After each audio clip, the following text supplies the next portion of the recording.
Dobro jutro, pobjeda Denvera u New Orleansu protiv jednog od ovih, da kažemo, fenjeraških timova. Vratio se Zion, ništa više od nekog blagog zakuvavanja u finišu nisu mogli da postignu. Nikola Jokić upisao za 3/4 triple-double, 2 minuta do kraja dobio 6. ličnu grešku, tako da su taj završni juriš New Orleansa morali da brane bez njega i uspjeli su da ga odbrane. Dakle, Denver upisao 11. pobjedu u ovoj sezoni, 125-118. Nikola, dakle, triple-double, 28 poena, 11 skokova, 12 asistencija. Na domak kvadruple-double je bio, i to negativnog, 9 izgubljenih lopti, netipično, prilično. I 6 faulova, ne pamtim kad je izašao zbog 6 faulova. Utakmicu života odigrao Peyton Watson sa 32 poena, 12 skokova, 3 asistencije, 13 od 19 šut iz igre, 5 od 9 za 3, dakle, apsolutni rekord karijere i svega. Zeke Nađi je počeo kao starter, ali evo za 26 minuta 2 poena, 4 skoka. Znači, razumete, to 0 od 3 šut iz igre. Tiha jeza. Hardaway Jr. u blagoj krizi, 9 poena sa klupe, Bruce Brown 12 i Valanciunas, vrlo bitna, možda jedna najbolja partija od kako je došao u Denver, 14 poena, 7 skokova, od toga 2 duge dvojke u samom finišu koje su odbile juriš ovog desetkovanog, ali vrlo srčanog tima New Orleansa koji je uzeo pod svoje Joe Dumars kao generalni menadžer.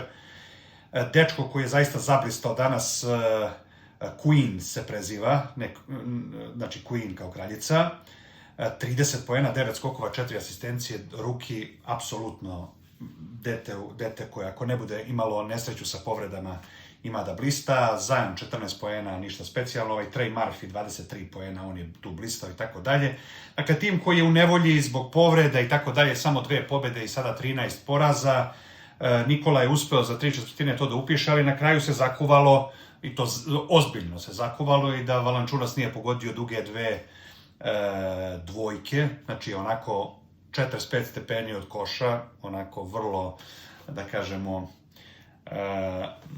demode košarkaški, koji je on uspeo da pogodi 2 puta i mislim da odigrao možda najbitniju ulogu u ovoj pobedi, da kažemo, s Peytona Watsona ostale igrače. Jamal Murray ubacio 2 slobodna bacanja kojima je to dokusurio, ali 16 poena, 5 od 14 šut iz igre, katastrofa danas. Tako da je to otprilike to.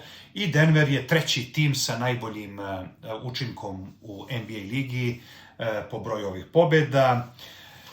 Nikola 173. triple-double, 14. triple-double protiv New Orleansa, to je apsolutno ni rekord, 10 valjda protiv Sakramenta, tako, znači, posle 9 ne znam protiv koga, i tako dalje, znači tim koji mu najviše leži je New Orleans i ovo je bio 14. triple-double protiv njih. Nikola 173. znači triple-double i generalno gledano najbolji asistent lige u načelu. Zaista, brojevi su toliki da, toliko ubedljivi da on apsolutno gazi nekim svojim zenitom košarkaške veštine. U ovoj utakmici konkretno to je bilo onako utakmica u kojoj je bilo netipično puno pogrešnih pasova, pročitanih pasova, znači on je malo insistirao na tim malo atraktivnijim stvarima, pa se to malo obijalo u glavu, uspeo je jedan da izvede iza leđa za ovog Watsona malog i tako dalje, ali u načelu za 3/4 triple-double i to rutinski, tu nema mane. U ostalim utakmicama ove NBA večeri, Minnesota 120, Washington 109, tim mislim da je sad jedini nakon pobjede ovog Indijane koji ima samo jednu pobjedu. 1 pobjeda i 13 poraza. Dalje, Houston 114, Cleveland 104. 10 pobjeda i 3 poraza imaju Houston Rocketsi, Denver ima 11-3, sljedeća utakmica međusobni sudar. Houston i Denver. Druga pobjeda u sezoni prošlogodišnjih NBA finalista desetkovanih povredama, Indiana Pacersi 127, Charlotte Hornetsi 118. Odličan start Toronta, Darko Rajaković, dakle 121-112 pobjeda nad Filadelfijom. Miami Heat 110, Golden State Warriors 96, pa kaže Nikolica Prikolica, šta ima s njim, nije igro, povreda neka i tako dalje. Tako da Powell 25 poena, Adebayo 20, da ne ulazimo u detalje. Posrnuli Sacramento Kingsi, nezapamćeno zaista, pobedila je Oklahoma 113-99. I tu je Shai Gilgeous-Alexander 33 poena, 8 skokova, 3 asistencije i tako dalje. Međutim, Sacramento Kingsi se sastoje od zaista jednog od najstarijih, najiskusnijih timova i prava je enigma kako oni ovako se raspadaju. Sad se tek vidi koliko je Fox značio tom timu. Oni imaju dva Hall of Famera, DeRozana i Westbrooka, oni imaju dva All-Star nivo igrača, Levina i ovog Sabonisa. Malik Monk kao manje više šesti igrač lige, jedan od kandidata za tu nagradu na svom zenitu, ozbiljan igrač. Znači, ne znam šta da vam kažem, nikome nije jasno šta je 3 pobjede i 12 poraza oni imaju, ne tankuju namerno, odlučili su nakon smene ove štetočine McNaira da tim pojačaju umjesto da razvale sve i tako dalje. Izgleda da im ne gine neka vrsta u najmanju ruku ozbiljnih trejdova u sred ove sezone.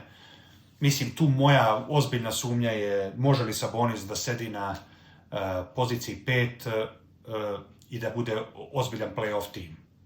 On u regularnom delu sezone proizvodi sjajne brojeve i tako dalje, on se svaki put u play-offu raspadne. I to je bilo protiv Golden State-a, pa je bilo obe play-in situacije koje su bile nakon toga, tako da to je jedan i očigledno da vidite sad kako ide Chicago, da DeRozan i Levin ne mogu zajedno.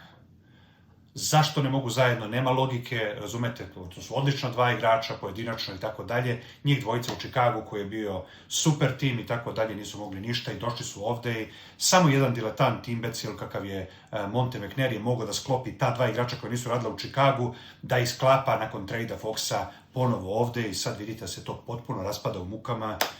Znači, prava enigma i to je otprilike to za ovo NBA veče. Imate tu ove rezultate sa utakmice New York i Dallas i Chicago i Portland Trail Blazers i to možete vidjeti sada.